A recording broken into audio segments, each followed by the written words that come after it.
Welcome to Whiskey Tango Talk. We got Jasmine Bass with us. From Thyme Timber. Oh man, I choked your glasses. I love a second it. ago on my water, and so I might not be able to talk for the whole night. I'm just kidding. Well, Okay. Good evening. Woo. Do you have any announcements quick before we go? We will probably, most likely, 95% chance not be on next Wednesday, right? Yeah. Oh, that's like Yeah, just your phone, dude. Oh. Okay, sorry. There's a plane over here. We won't be on next week just because next week is Thanksgiving. I know a lot of people are traveling. I work retail, so obviously I'm going to be running my butt off. So, yeah. So, but we will definitely see you the following week. And honestly, I'm going to miss you guys because I really like doing this. But we have, again, Jasmine here from Thyme Timber as our guest.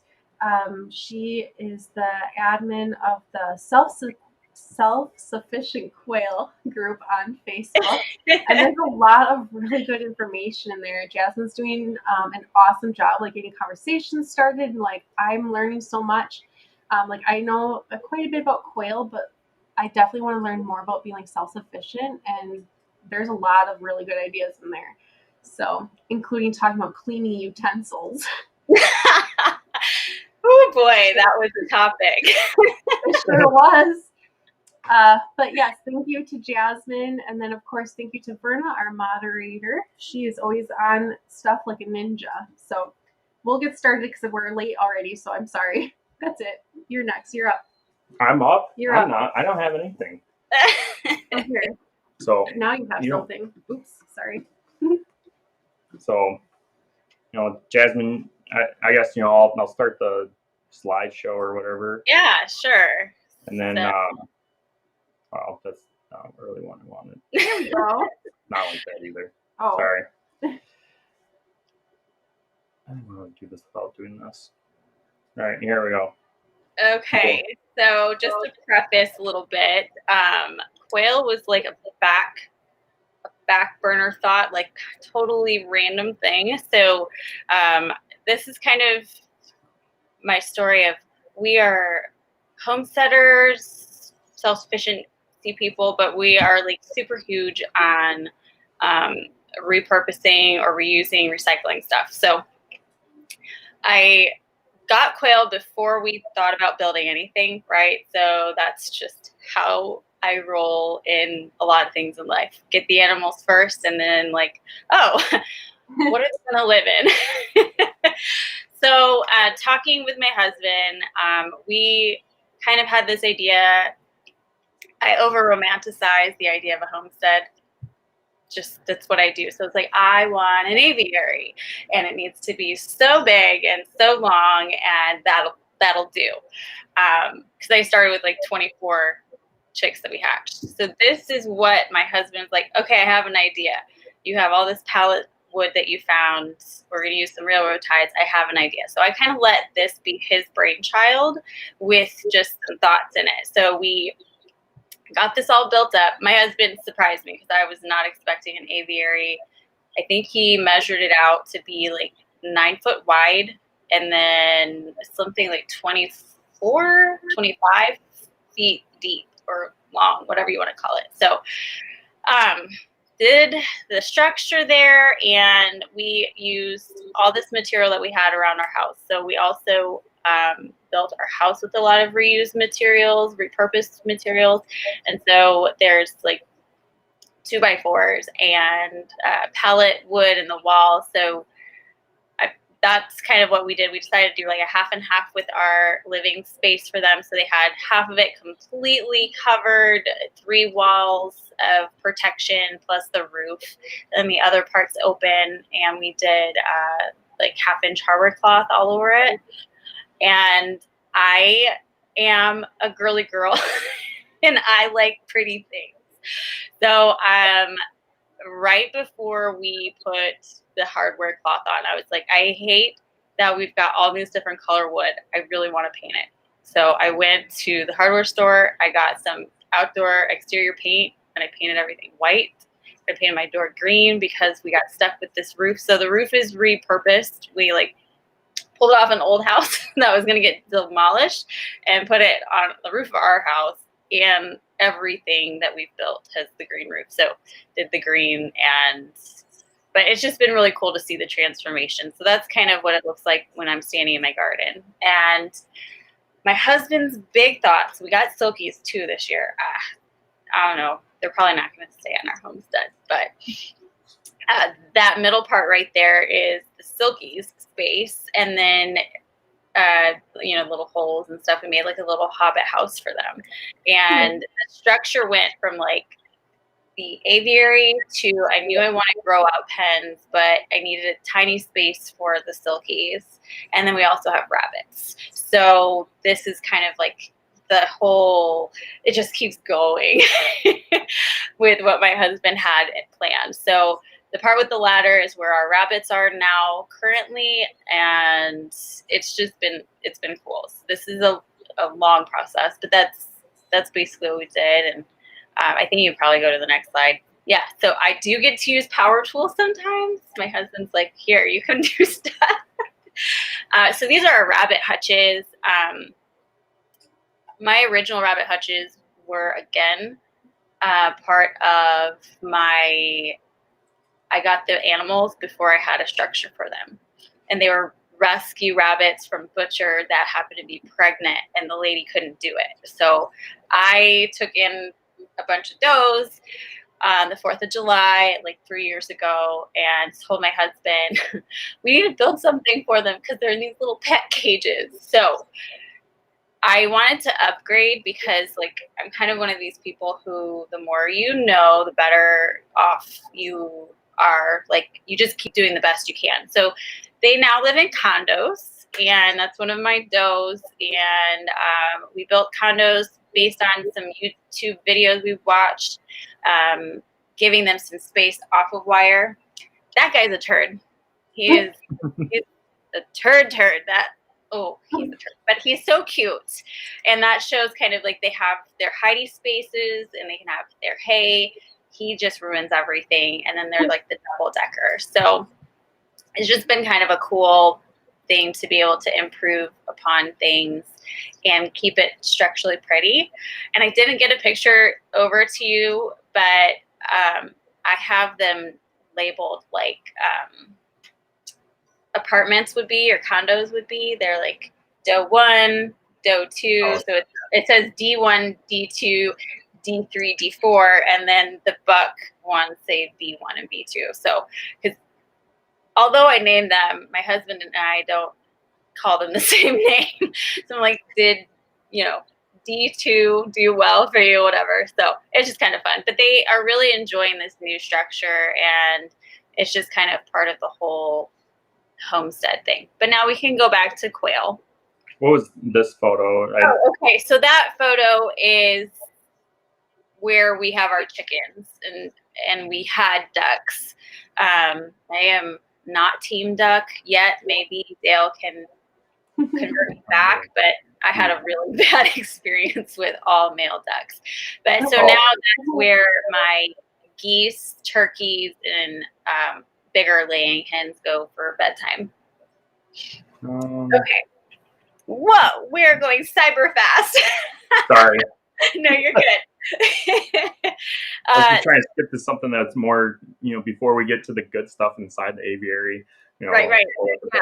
So before we get to aviary for sure. So this is my grow out area, and like trying to figure out what we could do with the space we had, with the materials we had, and trying to keep it like super low budget because I hate spending money sometimes.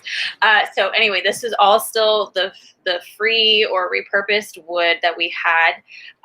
Everything was so mismatched, so I just took green paint to things and white paint to things, and kind of follow the structure for like the watering system from Coturnix corner, and then using some things from like Slightly Redneck, and then putting a jasmine spin on things. So these are where we put our grow outs, and I've kept some of my breeders. I'm not, and I'm just like, everybody can just be together right now until I get my crap together. But the only thing that these don't show is I do have like the oil drip pans on top of the corrugated barn metal, which was also free. We literally used anything free that we had sitting around to make things structured. They have one side is like Chris Carnes from Slightly Rednecked has like the plywood, and so I just painted it for being able to clean it, and that's where I put their sandbox and some hidey spots, and sometimes I take like some cardboard boxes and turn it into like a nest box, which they actually do lay their eggs in there, but they just love to cuddle and hide and whatever. And I am a big proponent of adding enrichment if you have the space to do so. So I got like, you know, if I had extra hay, I would throw it in there. Not the best idea, Jasmine, because it makes it incredibly difficult when they decide to poop all over it and spread it. It's like, oh yeah, that was a horrible idea. Yeah.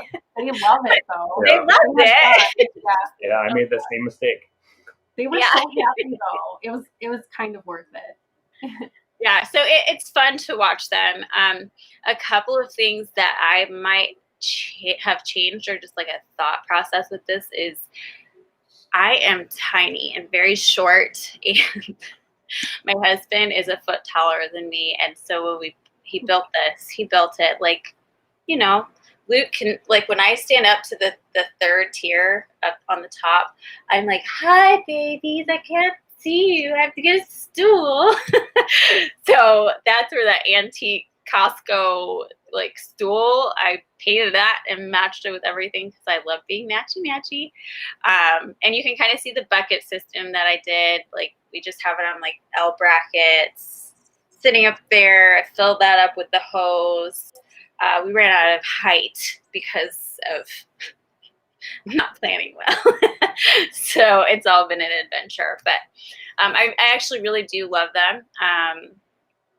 A couple of things I probably would change too if somebody's like looking to build their own is don't put those latches up on the tippy top. Put them on the sides or something, because my absolute favorite birds, which came from Whiskey Tango Farms, I don't know what I did to the latch, but it left it open and they were just flying. So we have 10 acres of woods and they were just flying everywhere. And I have no idea how long they had been. Oh gosh, it was just like, oh my gosh. So I caught all but 2. So I had 23 instead of 25, but those latches are sticky and I don't know, just not the smartest idea, but we were just, you know, we didn't know what we were doing. So anyway, let's go into the aviary real quick because I share these pictures all the time. Now, I'm quick prefacing this with a lot has changed in my aviary and like, oh, it's been an interesting adventure. So they love it. I had this idea that I would create this oasis. Again, I love to romanticize the homestead thing and like, oh, it's going to be so cool, right? You see all the greenery that's there. This was the day I released my very first quail into the aviary. And I had got it all like Joanna Gaines style, like everything pretty, Better Homes and Gardens. And I was like, this looks so flipping cool. I was really proud of myself. I dug in plants and put hidey spots. You guys, these birds love to destroy everything. And that's what they're supposed to do, right? But so that's what it used to look like. And it has morphed every season because the grasses got like matted up with their poop. I didn't have a lot of like litter for them to really dig in. I thought the sand would be a good idea. And then the first thunderstorm washed it all away. And I was like, okay, let's try this again. But anyway, so they really have whatever they want to do there. I guess we can go to another slide because I did not put these in order. Or sorry, you didn't put them in order. Just joking. I apologize. It's moving fast. I didn't order it. It's good. Well. So this is kind of where we're at for fall. We've got I'm trying a little bit more of a deep litter method, still sticking with the sand because they have just really enjoyed it, and I enjoy being able to sit in there and watch them have fun with that. Most of the plants have been eaten. Almost everything has been eaten. I put rosemary, sage, thyme, catmint, native grasses, ornamental grasses. They're all dead right now, like dead. So what I opted to do is just get like just some branches that are falling and things like that to create that space of like still having hidey spots, but nothing's alive in there anymore. But they've got like 2 waterers now, 3 places to eat, because I have about 100 birds in that aviary, even though the pictures never capture that well. And I still like the idea that they have a boardwalk and they have like a little bed and breakfast place with an old beehive that I used to have. I pulled out dead logs out of our woods, and they're kind of already hollowed out and had bugs, and they just like go nuts over that. And then I realized that the way that our homestead's kind of on a hill where we're at in Southwest Missouri. We're literally in the Ozarks, and so everything's like hilly and bumpy, and so the whole bird barn area is very terraced, and it when it rains, things just kind of shift down with gravity. So I've created more terraces now in the aviary. But let's see. Okay. Yep. Guess that's kind of the same thing. That's the back space, the wall. And that's actually, they lay like 90% of their eggs in that area. I do have some lights in there now for the, the productivity, words are hard, the productivity of them. I've added like string lights and stuff. It seems to be doing really well. I did pull their food and put that on a chain in just like a regular chicken feeder, because they love to scratch it out of anything that they can. So they've got a terracotta plate that's like the fun stuff that they get to pick at, and then they've got the shoebox tote thing, and then the hanging basket. And I really don't have a lot of waste in the aviary because of it being hung up a little bit higher. So, but yeah, so there's probably about like 100, well, we just did a big butcher, so there's probably about 100 left in there. It could probably handle more, but I don't think I can handle the smell more. Like more birds equals so much more poop. I am such a use what you have person. So that's just some of my babies. Those are my OG WTF babies. They're like literally the sweetest birds on planet Earth. So I kind of ooh and ah over them a lot. So just bear with me, people. I have birds from like a million places, but these guys are the sweetest. So I do pine pellets. I thought I was very original when I came up with this. This is before I got into like the quail community. I thought it was very original. It's like it absorbs better, and they don't try to eat them. They don't choke on like little pieces of flakes of wood, and it seems for me that I can control the odor a little bit better, and then I do like one good clean out like once a week as they're growing. Sorry, I'm reading comments and I'm just kind of laughing. But the waters are just the little quail baby things, and then I keep just a terracotta plate for their food for like the first, I don't know, 5-10 days, and then I'll switch over to a regular feeder. But I just do those. I cut the lids out of those totes, and then I just what's the thing? It's a wood burner. Like, so I just poke the wood burner through and make holes so I can zip tie hardware cloth to the lids, and that way I have something that snaps shut, because sometimes those birds get a little extra zealous with their partying and pop the lid. I have 3 cats and 2 dogs, and it just good to have something that snaps shut. So late night snack for the cat. Yeah.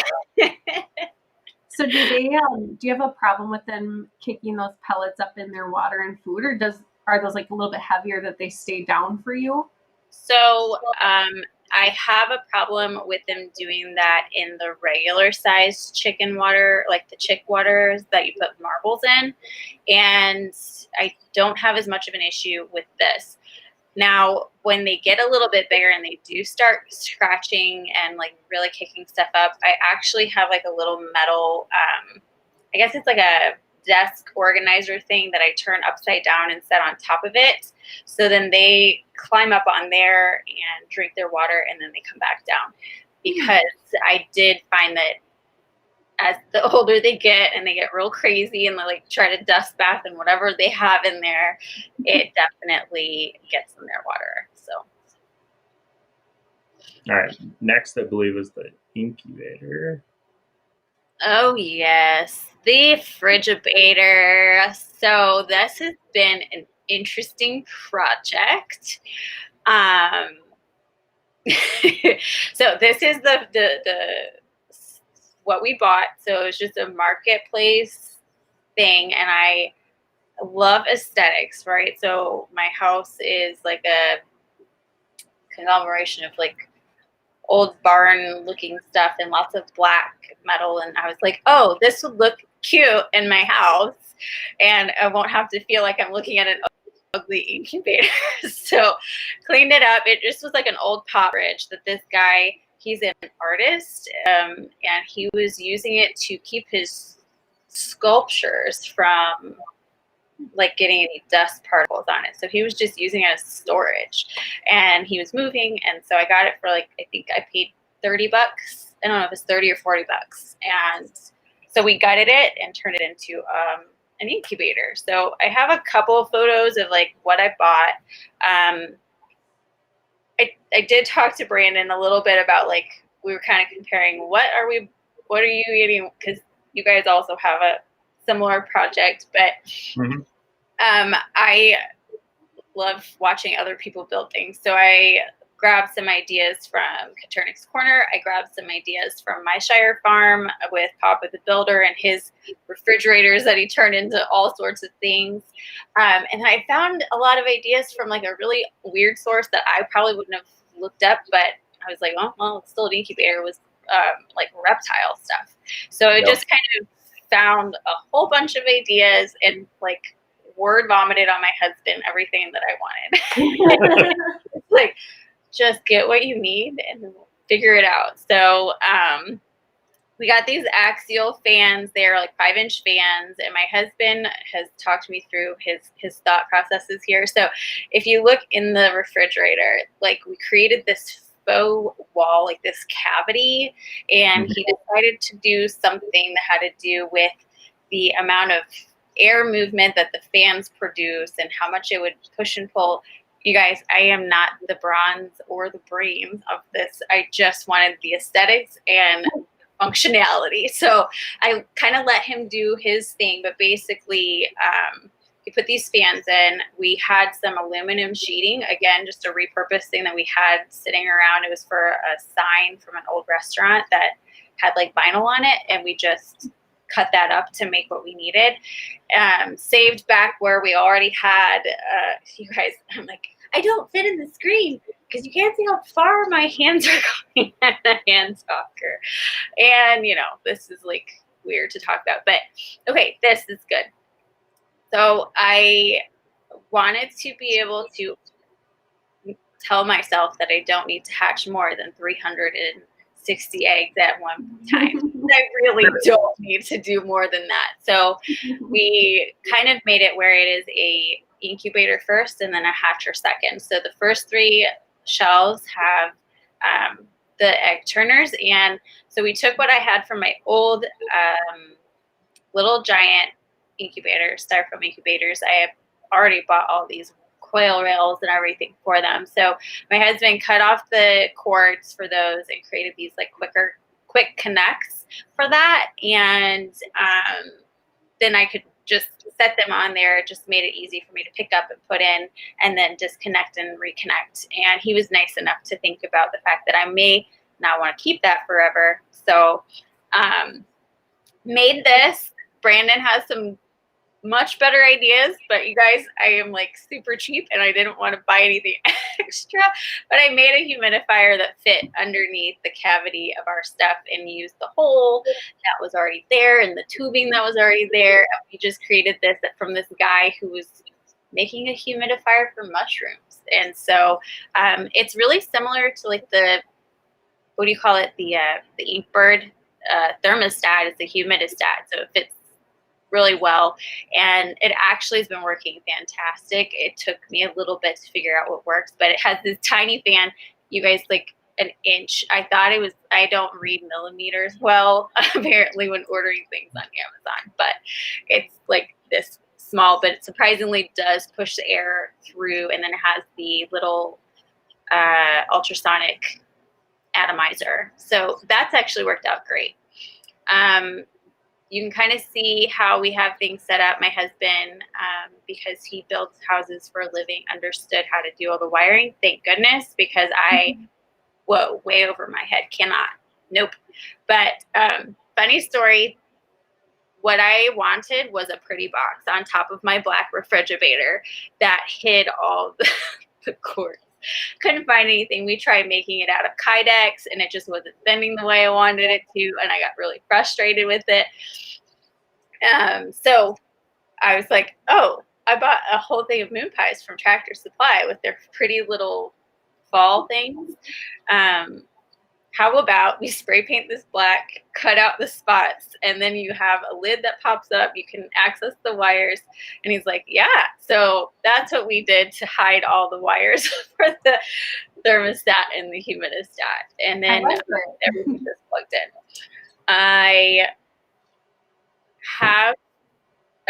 So I created these out of just what we had, because who doesn't have a lot of hardware cloth when you decide to do quail and rabbits? So I made hatching boxes, and then I just lined those with the shelf liner that has like the mesh. One thing though, because I do have babies in there at the moment, some babies are very, very, very talented, we'll say that, and adventurous, and they decide that they can actually climb up through and fall all the way to the bottom of the refrigerator, and mom freaks out when she comes in and goes, what are you doing down there? Thank goodness you didn't die.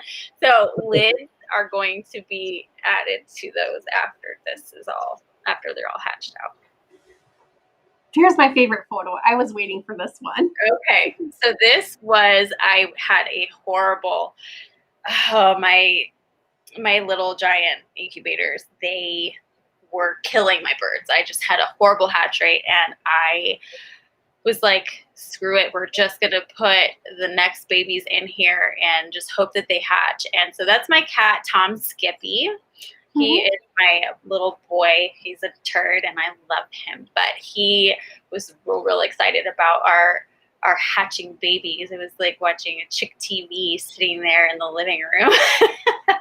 So this is what it looks like when we have babies in it, and this is what it looks like when we have eggs in it. And so it's definitely been a learning curve working with something that's homemade. There's definitely a couple of things that we've tweaked. Look at the little thing. It's just all tiny. Okay, calm down. But are they not so daggum cute? I can't with them. They're so cute. Okay, so that's kind of the deal. I've had a lot of ebbs and flows with this homemade incubator, which I think you're going to have when you're, doing things yourself, right? And I think that I've already come up with a few tweaks. And actually, if you go back, Brandon, to the other picture, so see where you were right the first time. There you go. I decided to see what would happen if I put like a air purifier, like a charcoal filter over the fans. So the way that our incubator works is the fans are pulling the air from the bottom, and then they're pushing it through all those holes that my husband put in. But in the process of it pulling the air through, holy mackerel, like the dander that gets sucked up in there is incredible. And while I can clean everything, it's a little bit tricky because of the way that box is. So I tried this. Jasmine doesn't understand how her husband made all the holes so that it's a perfect even heating throughout the whole thing. And when you put something that restricts airflow, it changes things. And so I ended up really screwing up the evenness of the temperature by putting those over there. So I'm still trying to figure out if I can do it just for the hatch where I don't have all the down and the dust going up into it. But yeah, so anyway, so, oh, my babies, they're so cute. Okay, guys, I am a real quail fanatic. I flipping love them. No way on earth would you have asked me even 5 years ago if I would be like geeking out over little fuzz buckets, fluff buckets, whatever you want to call them, but I love them. So the reason I wanted to share these pictures is just kind of simple ways to add enrichment to help the journey be very exciting for you and them, because like for me, it's a homestead animal and most of them are going to end up in the freezer or something of that nature. So when I started this journey of like growing my own food for my family, one of the reasons I wanted to do that is because I know how animals are treated in a commercial setting, and I can have some understanding of it, but for me, I wanted to be able to just kick it up a notch, like old school stuff. And so I wanted to have something for them to be entertained with, and so I have sandboxes in my spaces so that they can dust bath, and they can, I mean, they literally take like communal baths all the time in those things. So it's just like a little cat box pan from the dollar store. So it costs me next to nothing, but it enriches their lives enough that I feel good. It's really about myself, right? Like that I feel good about how they are living. And then like giving them hidey holes and places. I actually just put like little flower pots even in my grow out pens for them to have a place to just hang out. And then I have like those fake leaves.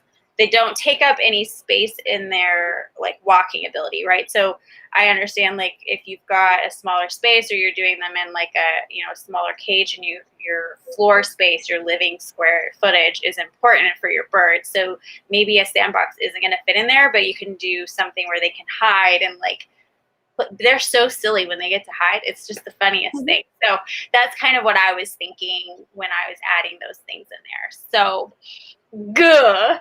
her is my favorite.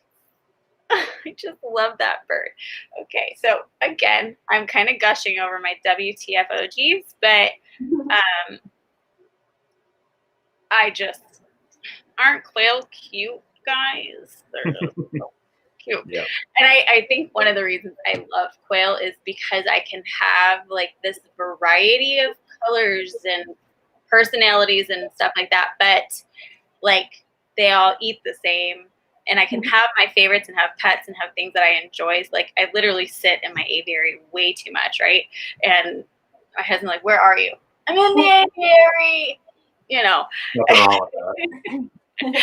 But like being able to see that like the hard work you put into them and like the care that you give them, it does produce like a higher quality egg, a higher quality protein for you, or like I raw feed my animals. And so I don't know, it's just like it's a weird balance, but I appreciate being able to not only enjoy them as the animals that they are and like their uniqueness, but I also get to be a part of something a little bit bigger and being like more involved with my food. So anyway, that's kind of our story. And our farm does not stop with quail, although they are so far on the very top of my favorites. But we did turkeys this year for the first time. So literally this is what happened.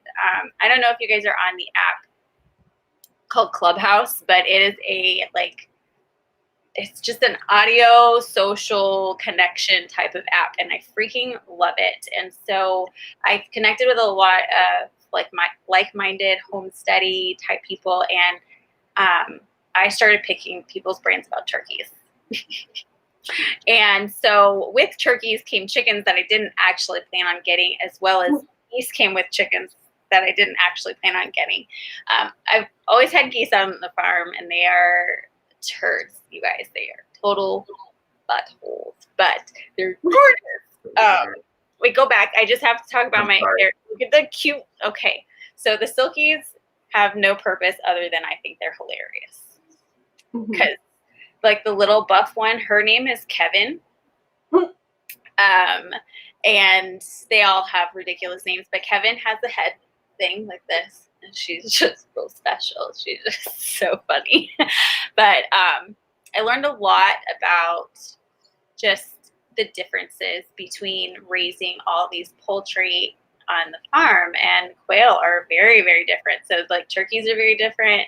Hatching them was insane, and then they needed teacher chicks, so I had to purchase chicken, like day-old chicks, to go with my turkeys to teach them how to eat.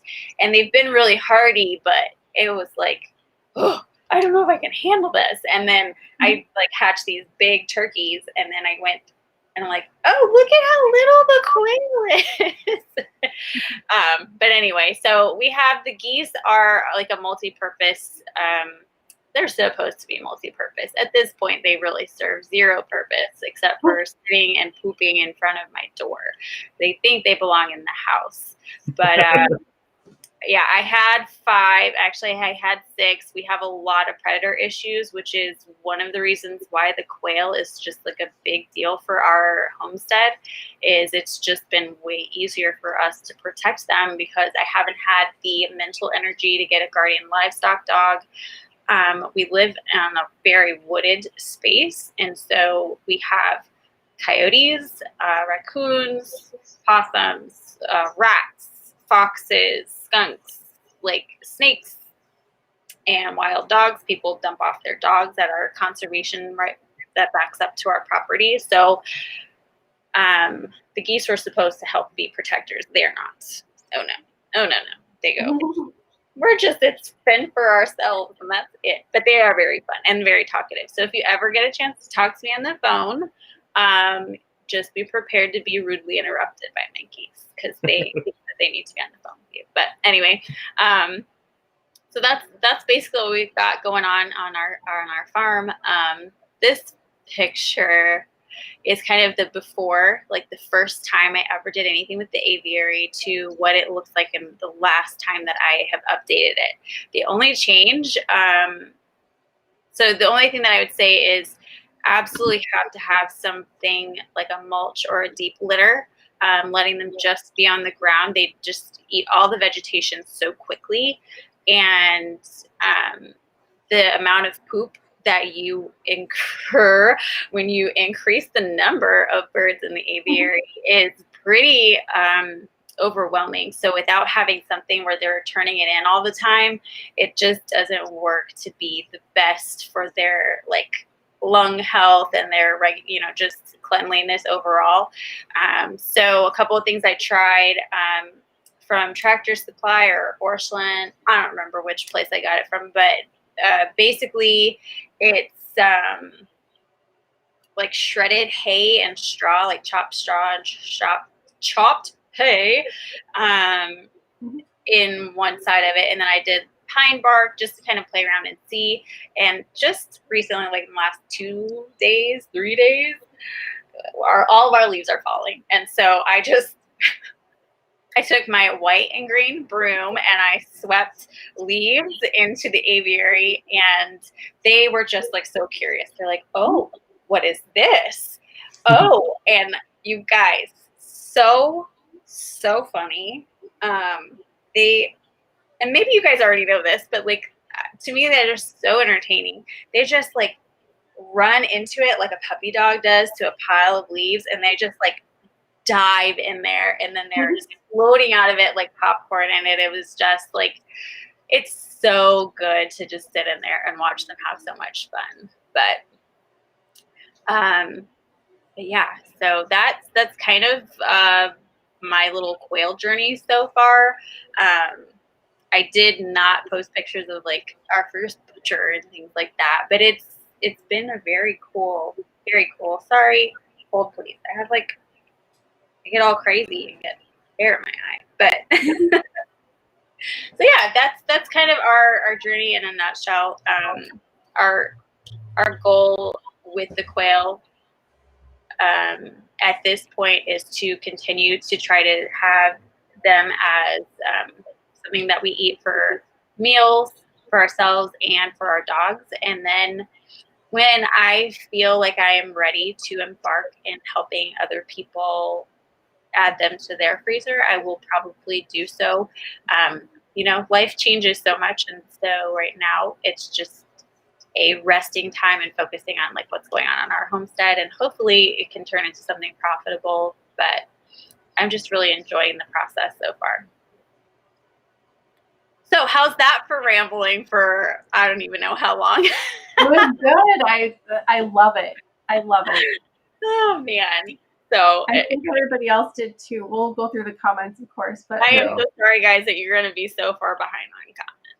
That's okay. That's fine. I think people really enjoy seeing all this. So I really can talk all night. I won't, but I could. We have Berna here. She's moderating for us. She said good evening. Ed Gadbait was here early, 10 minutes early. That's not as early as usually. But usually it's like 4 hours early. Yeah. He says hello, Berna and everyone else. When you show up, LOL. And then Berna said evening, Kristin, Brandon, and Jasmine. Hi. Let's see. Chad is here, says hi all. What's up, Chad? And then Grafted Branch Homestead is here. What's up, Matt? You have to do the thing. I have to wave. Well, it has a hand. It says hello. You have to do this. Oh, I was looking at this one and said hello, hi, Berna. So And I have to say, I really enjoy watching other people's journeys and Matt bringing us through all of his stuff on Grafted Branch Homestead. It's been really fun. And hatching babies never gets old. So I'm over here like, look at you babies. You can't hear me. I'm like, they're so cute. S.L. Swanson's here, says hello all quail enthusiasts. Greetings from Memphis. Enthusiastic would be a great way to describe quailies, quail peeps. I'm also very dorky, you guys, so bear with me. I think that's why we get along. We're like that too. So it's working. Hey, you know. I don't know where I was. S.L. Swanson said, I see Dale got a shout out on Living Traditions. Whoop, whoop. Yeah. That's cool. Congrats. Yeah. On the last one, like the piglet one? The piglet one that they released today, they did a short about towards the end of the video. Winola Ranch and Dale's Quails were on there. So. Well, guess what I'm going to be doing after this? Watching some more YouTubes. It's so cool. Like, good for Dale. That's awesome. And Winola too, obviously. Chad says eggs are going into lockdown tomorrow. That's great. Good luck with that.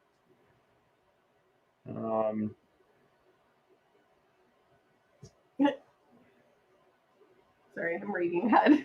Oh, S.L. Swanson's. I'm not ratting them out, but someone is tardy. It's taking attendance. Sorry. Guys, it was my fault. Yeah, we should have practiced the picture thing. Yeah. Thanks for being patient, everybody. Yeah. Jesse Mills is here. Say good evening, everyone. Good evening. Thanks for joining. Let's see here. Ed Gappe said she may have not gotten home yet. LOL. No, it was my fault. Kristin was actually here like 4 minutes before we started. You missed Charles. Did I? Mm-hmm. Charles. Oh. Charles Vickers said hello. Lower Rochelle Farm says throw an egg at computer usually will fix it. They said we were having technical difficulties. That's usually turning it off and on again is what fixes it. Yeah, put it in rice. No. Chad says my share auction Pharaoh a mix, and I can't remember the others. 120 eggs. That's awesome. Dang, son, get it. Flew the Coop Farms is here. Hi. And what the Quail Farms in the house. Hello. Let's see where we are.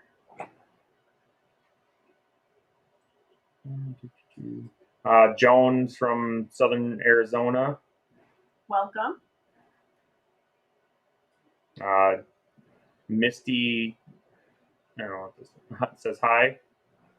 Hello. And Kelly Connect is here. Hey, Kelly. Are we up to the thing? Yep. Oh, I could actually All right, do we're this. caught up. Yep. So now you guys can see the comments. You can see the comments. It doesn't show the ones before we log on. So. It's my fave community. TikTok in the house.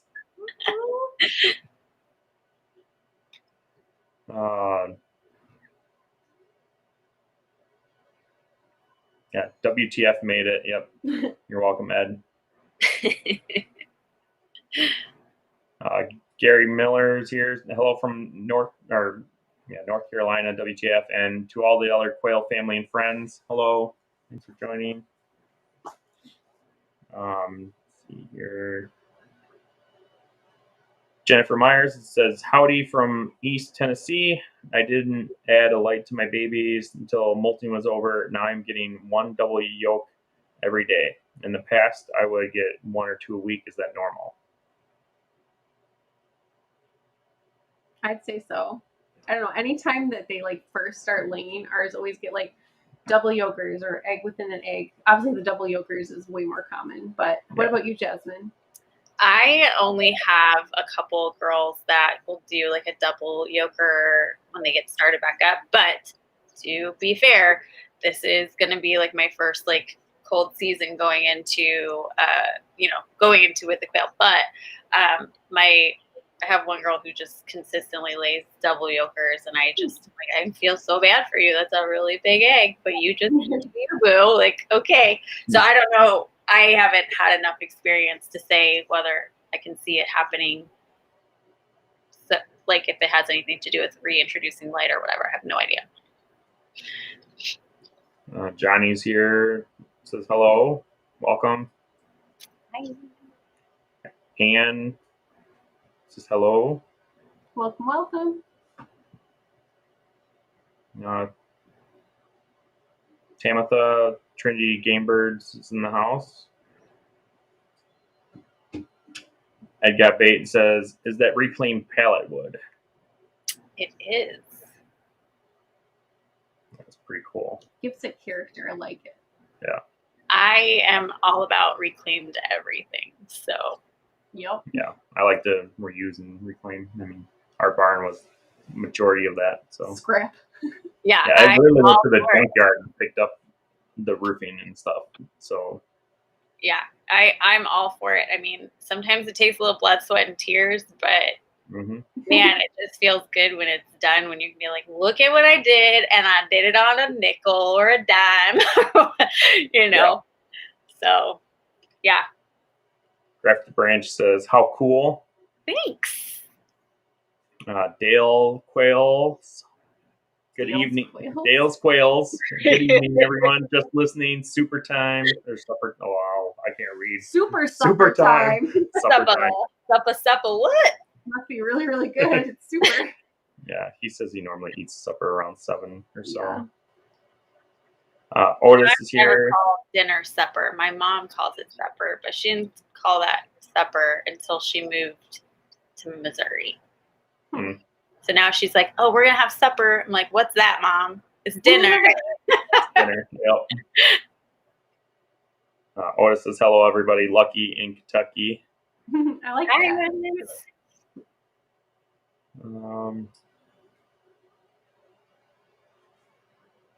It says, love the new cage video, WTF. Thank you. Thank you. I had a really fun time editing that one. The music that went with it was fantastic. Great sound effects. It was so extra, so naturally I liked it. that video would have been nothing without that music. So it made it. It was great. Yeah. And it did invoke a little bit of jelly on my end. I was like, I'm kind of jealous. But I'm always proud of what I can do DIY on a super cheap budget. Because your girl's cheap sometimes. Yeah, I mean, I don't know. We just need cages quick, usually. Yeah, and we don't have time. Yeah. I totally can understand that. And they're great looking. Yeah, they've been awesome. Mm-hmm. Ed Got Bait says, come on, guys, 30 people watching, only 13 thumbs up. Yeah, there's 37, I think, right now. Hit the thumbs up. I don't know how many likes we have. I don't have that info. You froze, Jasmine. I did? Oh, God. Yeah, you froze with the thumbs up. You're back now. Of course. Psycho Ward 360. Hi from Vegas. Me and Witch Doctor. Hiya. Hiya.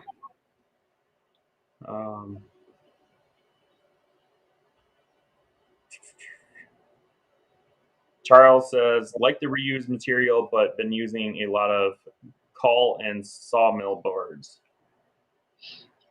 I don't know what the cull part is, but like we also have like a lot of stuff that we use for like the second cuts from the lumber mills. Mm-hmm. We use a lot of that for like siding and things like that for like our well house or the actual, I call it the chicken house because not really a barn, but where the chickens are, we use that. And sometimes for firewood, goes in the wood stove. Right. Ed Got Bait says, awesome. And he said, use whatever you can find. Yeah, for sure. I think the most expensive thing was like the screws. Oh, yeah. That's awesome. I think that was a big expense for the quail barn as well. Yeah. With screws. Yep. Let's see, where was I? Oh, Otis says, awesome setup, Jasmine. Thanks, Otis. I like it. She always freezes like in a good spot. Like I always, when I freeze, like my face is and she's like, you're just posed. Yeah. Oh gosh, I'm just gonna be like, no more faces, Jasmine. That's right. Yeah, Ed said, especially if it's free. Yes. Cannot beat free. Yeah, what the Quail Farm says, love the free wood. And then Chad says, really like what you and your husband have done, Jasmine. Thanks. It was definitely a team effort. He is able to take like my word vomit ideas and turn it into something much better than I actually plan on it looking. So sounds familiar. He is quite talented. I will keep him forever. Verna says, you've done a wonderful job. Thanks. And then, let's see, Grafted Branch. Good advice. I just hung my doors and I was debating on the sides or top. I went with the sides. Smart man. Side is much better. Much better. Johnny says, I'm so happy to find a new community. Tomorrow I start the process of converting my YouTube channel RV SWAT from full-time RVing content to homesteading. That's cool. Get in here, Johnny. We're a great community. Yes. We're all about the family stuff and the homesteading stuff. And I lived almost 4 years in a camper while we built our house because we were on our own without debt. And so we turned a camper into a tiny house, and I lived in there with 3 dogs and 3 cats and my husband and I. Wow. So it's not an easy life. It's a good life, but it's not easy. So welcome to the fam. Otis says, I've been saying that quail are perfect for van life. I could see that. I could also, as long as you got good ventilation, which most van RVs do have good ventilation, but it's really, they don't take up much space though. So keep it small and happy and good to go.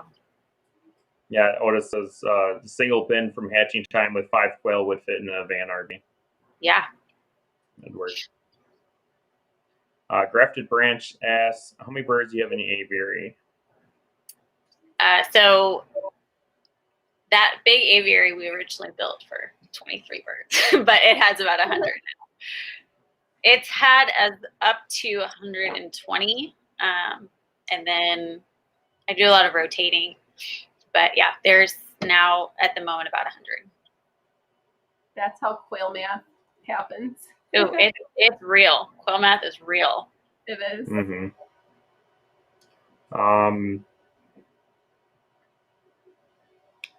Yes, it would. My question, how dusty are quail and how bad will the smell?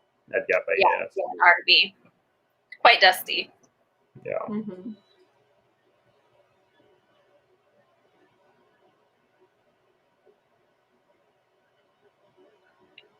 Johnny says, we are selling the RV and just bought a cabin, starting to build an area for quail tomorrow and looking forward to getting started. That's awesome.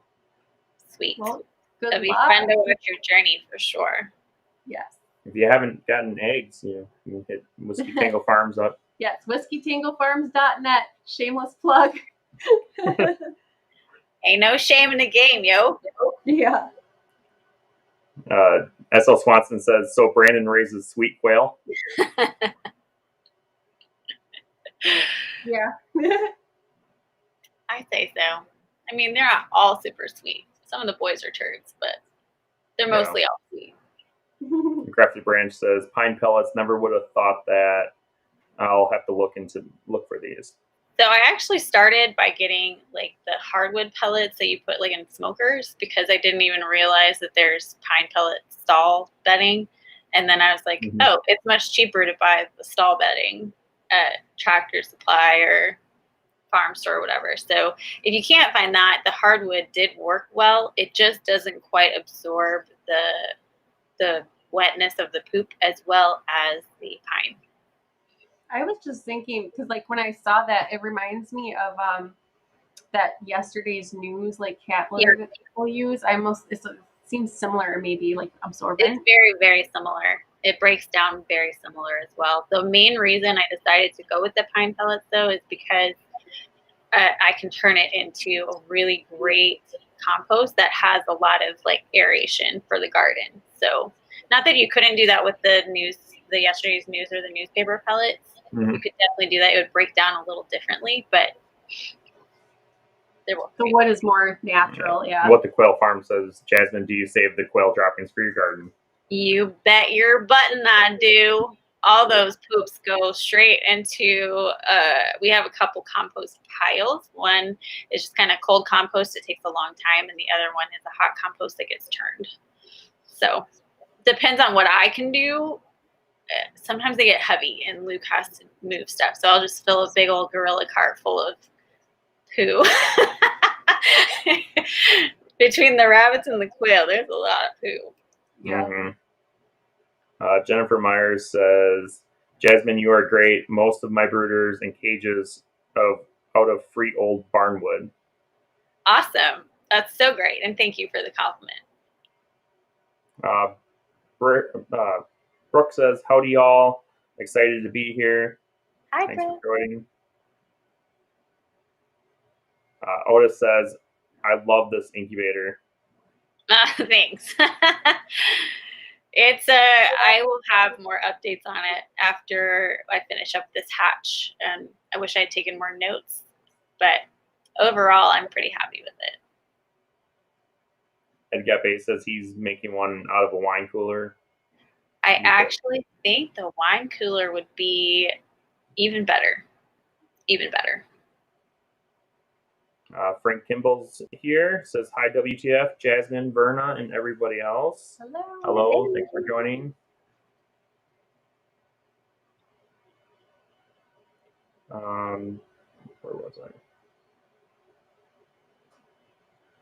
This one? Mm-hmm. Grafted Branch said, "Oh, quick connects. I need to add those." Yes. That's a smart idea. Yes, that's a good idea. Then there's no more trying to finagle stuff when you just need to pull the trays out, put the eggs in the hatching boxes, and put it away. And then hurry up and close the door. Yeah.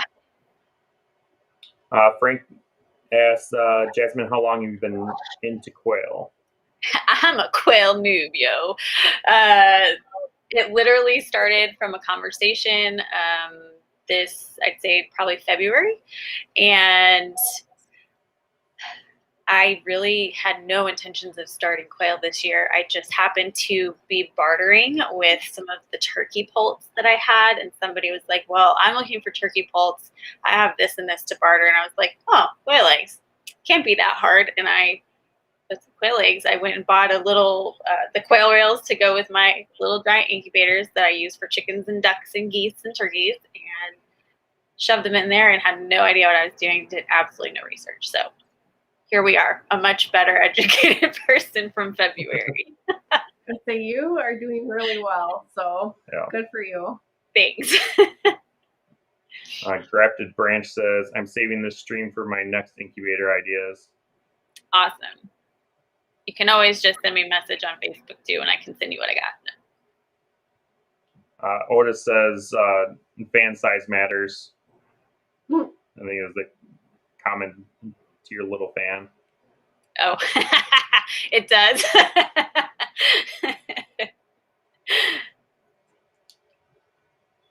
SL Swanson says, "And they got to eat moon pies before the box mod. Win-win." It was a nostalgic deal. Don't think I'll do that again. But, gosh, I don't eat much sugar, and I forgot how sweet those were. But they were delicious. Kelly says, "Jasmine, I just love you. Literally everything about you. But seriously, this show is providing so much value to our peoples, me included. Thanks so much for sharing with us with your fantastic ideas." Well, thanks for being here, Kelly. Sorry, Elvis. Oh my gosh. Brooke says, "Unfortunately, that's what I'm working with, Little Giants. I will upgrade. Note to self." Yeah, I mean, there are some definite ways to work with the Little Giants, and honestly, Miller Manufacturing has been awesome to work with. I had one that just went on the fritz and it cooked my babies on lockdown at 108 degrees, and so it just all the external ones, the extra thermometers I had in there read 108 and between 105 and 108, and the actual thermostat said 96. So they replaced it, they thoroughly apologized. They sent me a whole new unit to fix it, got my little stuff and did all my things and fixed it. And it did several really good hatches. And I haven't thrown them away. I still have them for backup, and they worked great for hatchers and stuff. I don't know. Yeah. Pre-cooked. No, well, it's fixed. It was past. It was. No, I wasn't talking about the egg, the cooked eggs. No. That's what I thought he meant too. So. Sorry. I said you haven't thrown them out, but I'm saying they're good for Oh yeah. I think he's challenging you to do some balut. Not eat it. No. She's gonna. I wouldn't either. I can't even go into the nail salon and be like, "Hi, I have quail eggs." I really am a lot more professional than that, but that's how I feel inside. Like I'm like this crazy chick going, "Hello, I have the things that you might like. I don't know." Don't look at me like that. Well, you were so nervous when we walked in. I was very nervous. Like she was going to get shot or something. Well, not I probably would get myself a horrible stomach ache. I wanted to be professional, but not offensive. And like, it helped that we went to places that I had been like previously, but it had been a while because I don't really like get my nails done anymore because farm life. Yeah, farm life plus nails done does not work. I tried. I really did, but whatever.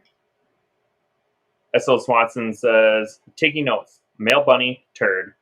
Male kitty, turd. I'm seeing a trend here. Yeah, she said the turkeys were turds, and I think the goose too. Yes, a lot of my male animals are turds. It's probably the most used word to describe my male animals. Although one of my other cats is also a turd. S.L. Swanson says, I want a refrigerator. Yep, they're pretty cool. Yeah, they are. Grafted Branch says, I never thought I'd like the birds. LOL, these quails are awesome. I'm so addicted and so excited for sustainability. Right on. Yeah, they are very addicting, and the quail math is real.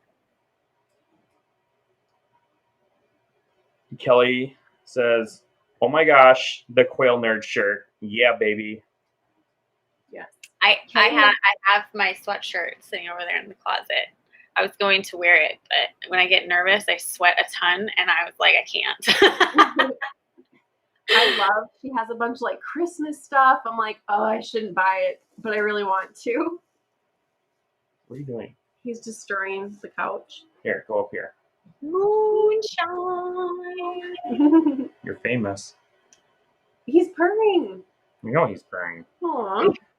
Grafted Branch says, I way spoil my animals too, LOL. I love seeing them enjoy things. Yeah, it's fun. I think we get equal amount of enjoyment. Yeah. S.L. Swanson says, a happy quail is a tasty quail. True. True dat, yo. Brooke says, I use dish tubs from Dollar Store for sand baths, plus just grab some sand from the riverbank.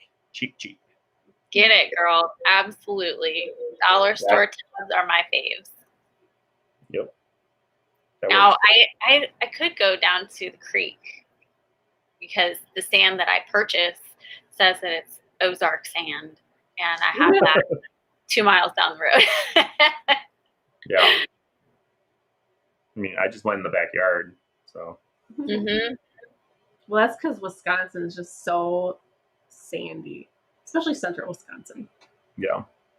I do use wood ash sometimes, and because we have a wood burning stove, but I tend to be a little bit more cautious in the fall because sometimes there's like the little, red embers that are still left in there, and I don't know. Yeah. Yeah, I was laughing because somebody just recently told us a story about that, using some wood ash, and the bucket kind of started melting, and the birds kind of got hot and jumped out and kind of looked at it, and they're like, WTF, what is in there? Yeah, I only use it after it's been sitting for a while. Yeah, it was the next day. I mean, luckily the birds weren't hurt. So it probably just startled them, like, whew, what was that? Verna says, yes, they are cute, and mine are chirpy today. Chirpy quail or happy quail. I love it.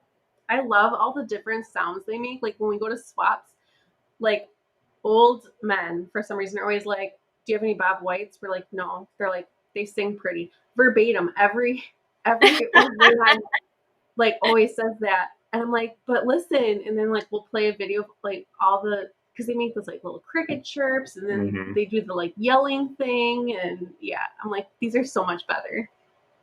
Yeah. Gary said, I experienced them growling the other day. Oh, yeah. What was that noise? Like, we took too long to refill their food because of our crazy life.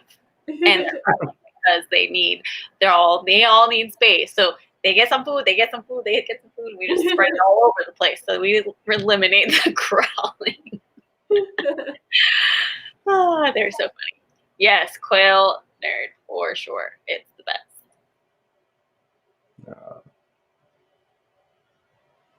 I got mine in military green as a hoodie. Best. So that looks cool, yeah. Duh. That's what you guys are talking about in my picture, right? Probably because it said quail nerd. Okay. Yes. Done. Otis says, I have a stool in front of my birds. See? It's okay. Love to sit there and watch the birds. And in my case, I can sit there, watch them, and walk up them to get to them and clean them. Grafted Branch says, my silkies drive me nuts, LOL. They like to be very noisy but funny. Yes, I have 2 silky roosters. Elvis is the white one, and Frankie is the black one. And Elvis, as the trend would have it, is a turd. What the Quail Farm says, I have lawn chairs in front of our quail pen, and we watch them like television. Yes. Yep. It can keep you entertained for hours if you have the time to sit there. Yep. Sometimes even when you don't have the time and you just lose the time. Yeah.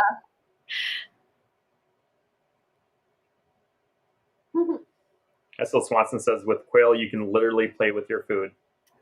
That you can. The only time it's okay. Sorry, Mom. Kelly says, Jasmine, have you thought about getting guinea fowl? I really want some in the future when we have animal rights in the space. So I do have guinea fowl. They just decided not to live here anymore. So actually the first farm animal I ever had was the guineas, and then the second was chickens and geese. I adore guineas. Love them so much. My first batch I had 10, and they were like puppy dogs. Absolutely the best birds. And you go out there, we're chopping wood, and they'd all like line up around the trailer and sit there and sing and all the stuff. And they look like running bowling balls when they're mating. It's the funniest thing I've ever seen. Gorgeous. Love them. Weirdos. They look like dinosaurs. They do not stand a chance against foxes, and they do not love to be contained. So a lot of training went into them when I had them. We had a dinner bell, like the triangle dinner bell, tied up onto one of the hooks at the chicken coop. And so when they were babies, we would train them to go inside at night by feeding them inside the chicken coop at night. So I'd ring the bell, and then everybody would get food. And so we kind of did that, kind of like dog training, where they keep repeating it. It's Pavlov's law. The sound equals the food.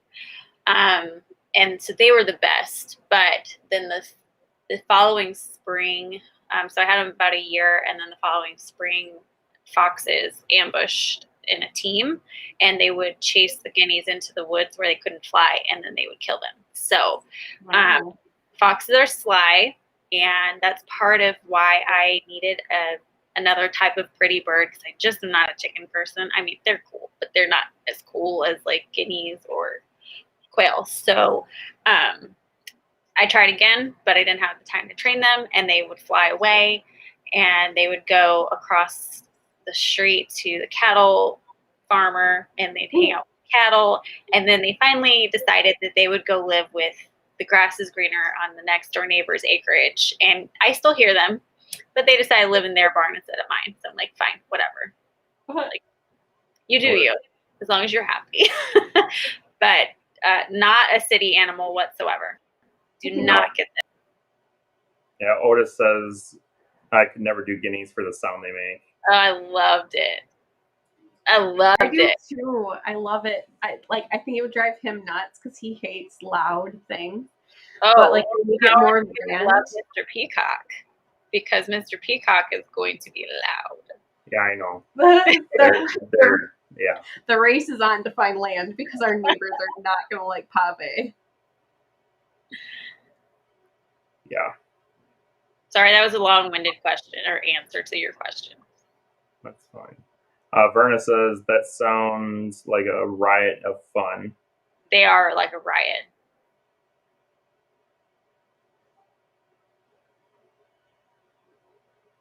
Do the quail get territorial in the aviary with so much room? So I try to observe them regularly, like behavioral-wise, because I really don't want to have any like grumpiness, and honestly, they don't. So with the first set that were in there, I called like 6 of the males, so there ended up being 17 birds, and my hen to male ratio was a little off, but I was still learning. and I never had any aggression issues whatsoever. And then when I put the initial 100 in there, I pulled out all the adults and I put in 100 babies. They were about 3 weeks old. They never really had any issues. And I also don't have any issues introducing anybody new because there's so much going on in there. I try to give them lots of things to do. There's always lots of places to eat.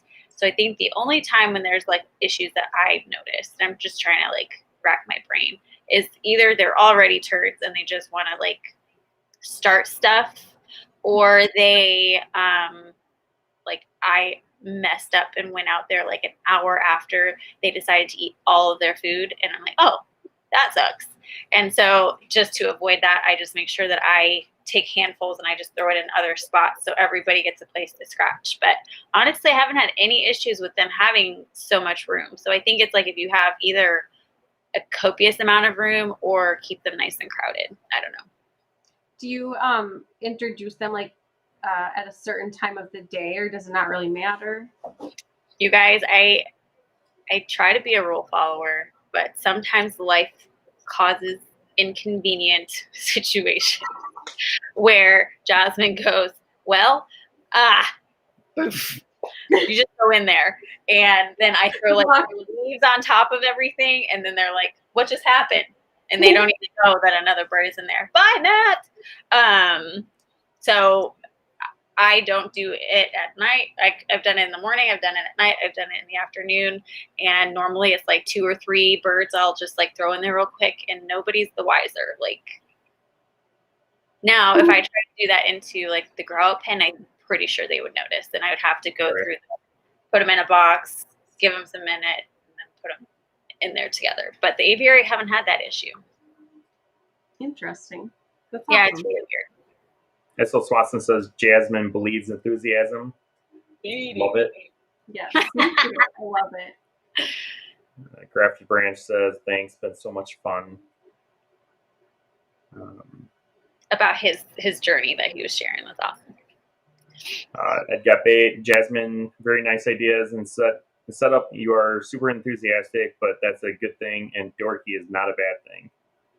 That's who I am. I'm not ever not going to be dorky. Yep. Thanks for the compliment, Ed. Verna says, like Kelly's shirt says, we are all quail nerds.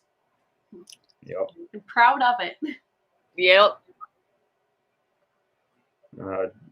Bellborn Urban Farm says, our eggs are on day 1 in the incubator. Woo-hoo. They just started their farm page and everything. I'm super happy for them. They have some babies from us, or well, soon to be babies. Awesome.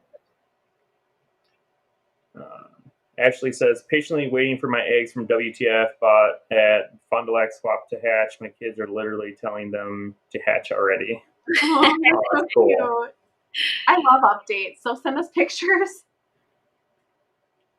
The Daily Quail says, had 14 out of 25 hatch from my Shire pearls. Sorry, I'm like skipping.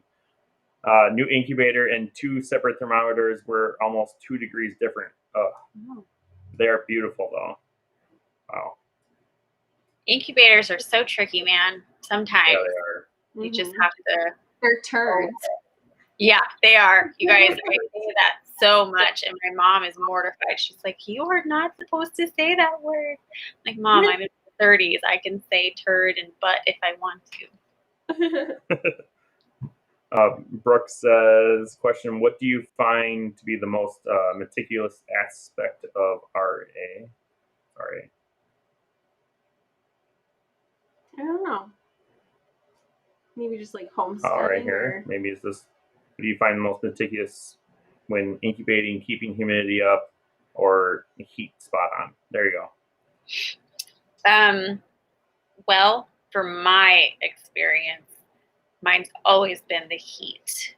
I've never had issues with humidity so far, and I do dry incubate and then increase the humidity. And it it took me a couple tries to get the humidity right for quail. But in the Frigidator, the humidity is like so easy peasy because it's stinking connected to a humidistat. So I really don't have to worry about it. And then I think that I over obsessed about the heat because of my experiences with really bad heat issues. So I'm like, and I have like 7 thermometers in there, and I'm like, well, which one's actually right? But honestly, I think that just getting the good quality incubator is probably the best. So if I think you said that you had the Little Giant, and I think the biggest issue with the Little Giant is not humidity, it's definitely the temperature. Just looking at me. Are you jealous? No, you should see the look he's giving me. So Moonshine came and laid next to me, and he's like looking. He's looking back at me, just like, "What's up?" It's like I'm laying over here. You're just out of reach. Grafted Branch says, "I need to get some celadons from you, WTF." That can happen. We got those. We do.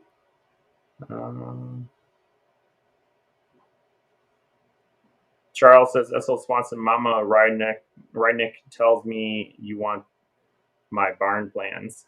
Yeah, they're epic. I saw that comment at S.L. Swanson and was like, I need that. That was pretty cool. Yeah. Yeah, very. Well, never mind. Just let it go. Sorry. Don't listen to me.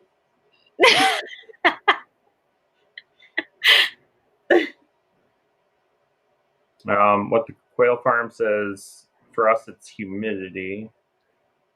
And Chad said humidity. Maybe they were asking questions. Maybe or answering Brooke's question. Somebody asked about like what's the hardest part, like when you had to go down. Oh yeah, I got you. Yep, I got you. yep. I'm dumb. No, you're not. It's all right. Yeah. It's all over the place. I'm dumb. That's okay. I don't know how to say that. Harlan or Hair? I don't know. I just have a question. As the chicks start to hatch, when should you remove them? My chick started to hatch out on Tuesday afternoon, and Wednesday afternoon I caught them playing soccer with the other eggs. They do that.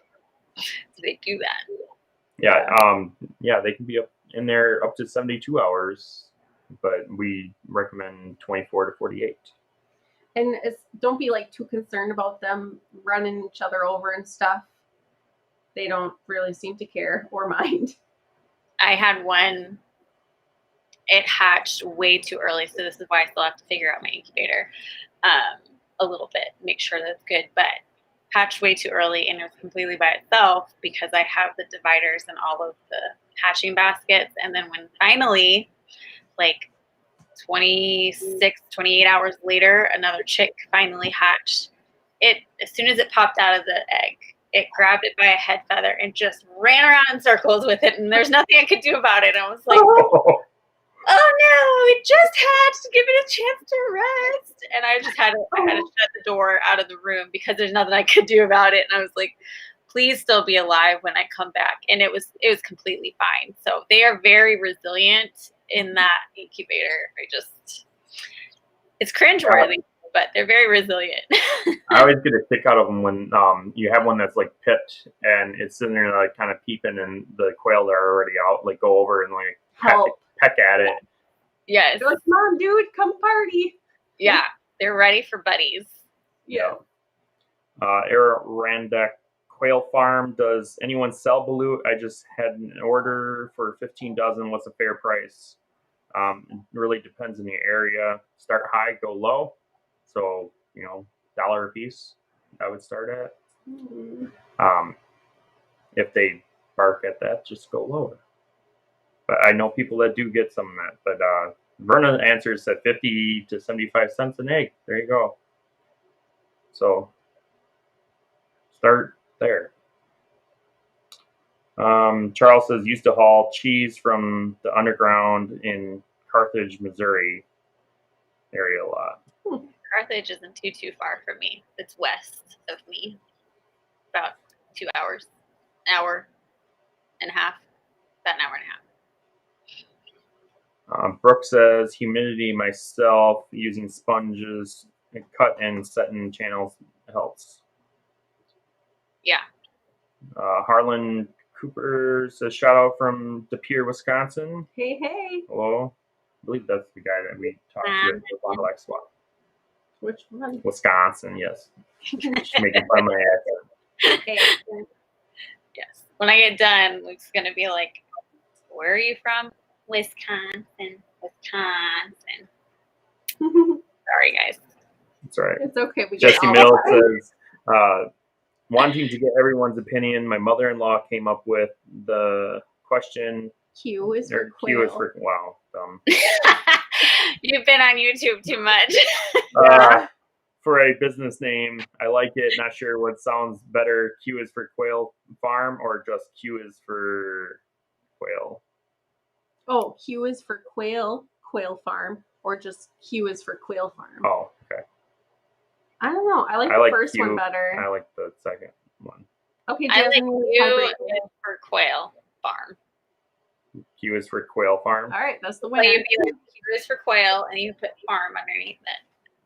Ah, that'd work. That is okay. Yes. All right. It's cute. I changed my vote.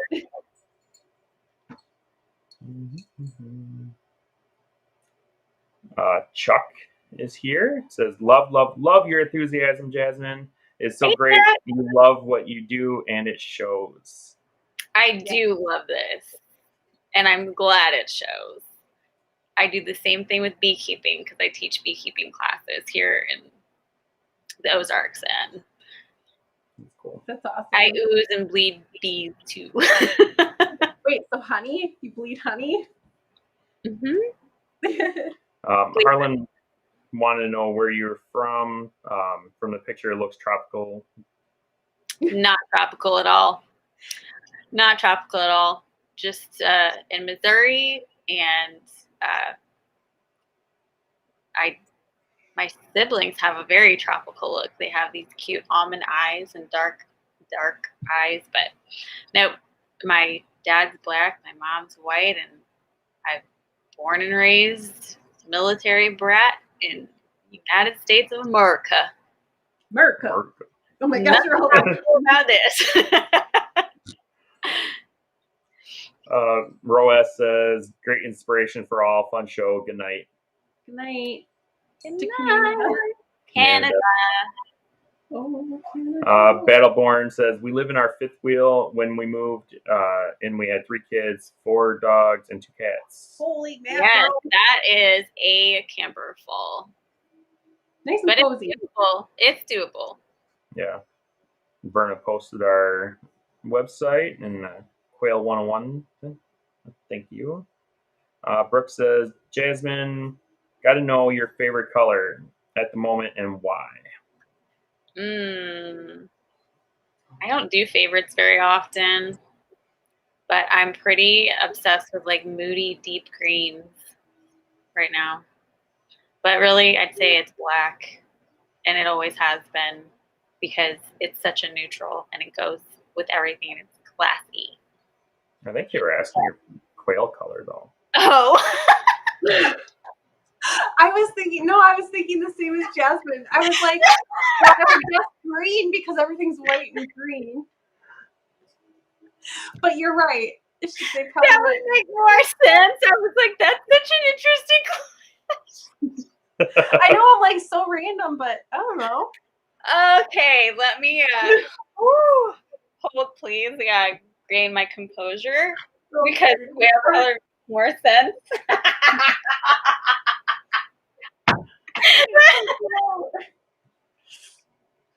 Okay. She was on. Oh my god. Okay. Sorry, Brooke. My favorite quail color. I really love my Tibetans right now. I can never get a good picture of them, but they are such a crisp, pretty, dark brown. It's really amazing. I also have a random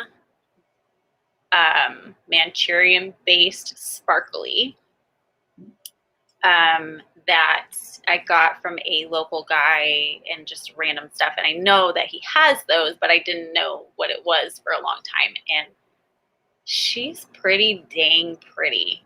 And then I have a couple other favorites that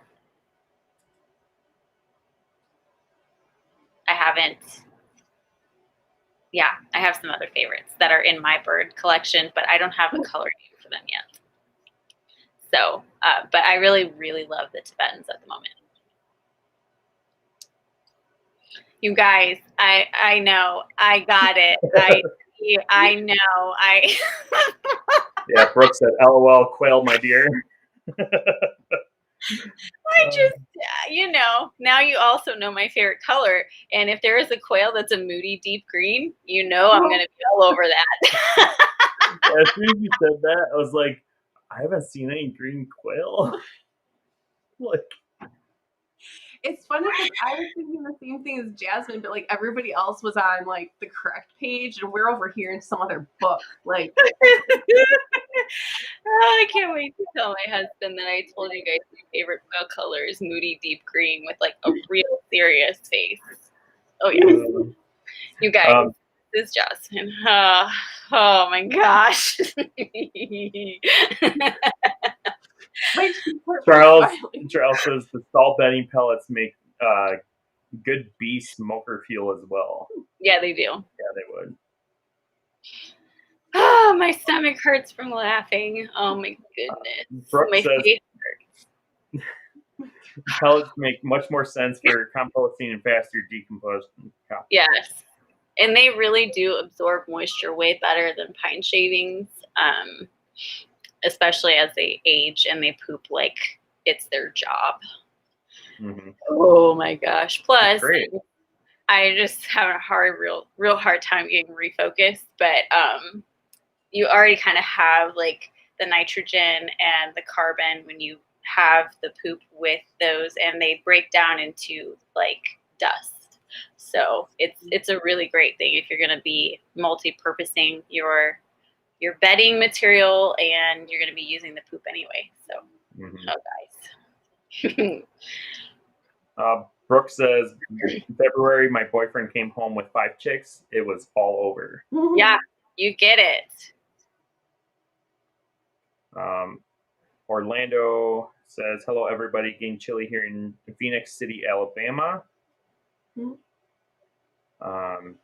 Brooke says, I do have secondary thermostat hygrometer. No problems with the little giants still making babies.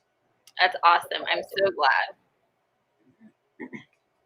I don't think that they're bad. I just think that mine were bad. Right. Verna says, I don't think you are a crazy chick, but an enthusiastic homesteader. I'm sorry. I can see the comments over here, and I just can't stop laughing. Oh my gosh, we're so behind. Well, yeah, we are. Frank says, Brooke, I started with 6 birds and now have hatched over 2,500 birds. Wow, that's awesome. That's awesome. And Kelly said, oh, shut the door, tattletale. She said, that was me who burnt the birds. I didn't mean to. It's all I didn't say any names. She was just trying to pre-smoke them. Yeah. A little bit of extra flavor. Now everybody knows it was you, Kelly. Right? And she says, haha, yes, he left out some of the details. Haha, they're okay also. Yes, they are. What the Quail Farm says, trying to bake the quail in the sand bath. It's just a pre-smoking deal. Yeah. That's what Swanson says, Kelly. That's not you. That's not, you are supposed to cook them. How you're supposed to cook them on the grill, not in the fire.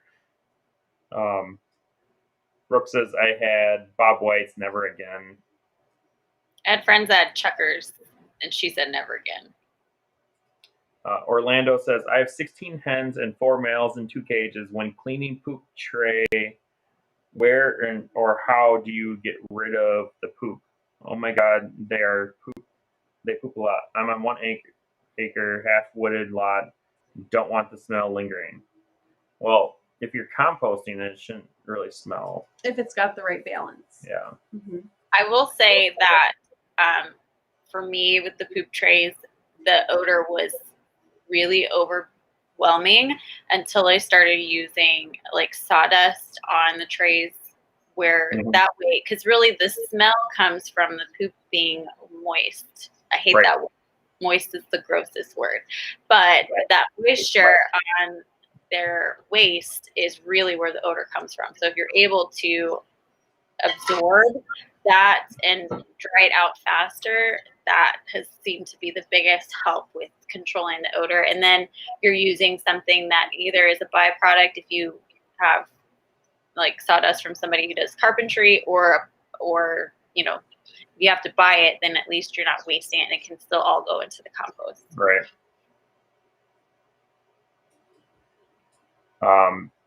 Brooke says, I placed an ad for free quail manure on Craigslist, and peeps pick up 7 miles out of town even. Place poop in feed bags for pickup.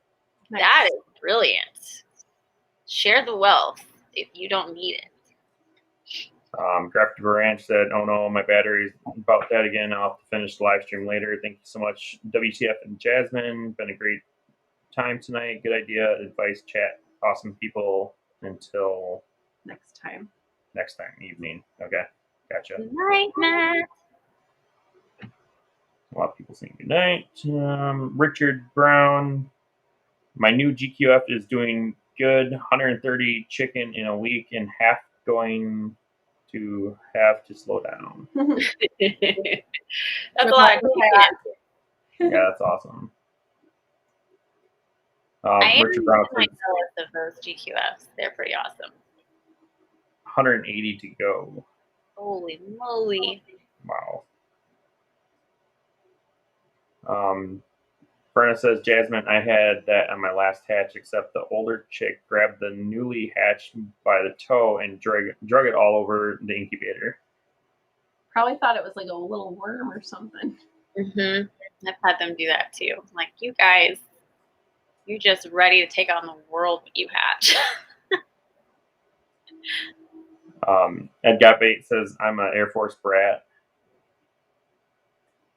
And Verna says, I'm fluent in Taiwanese.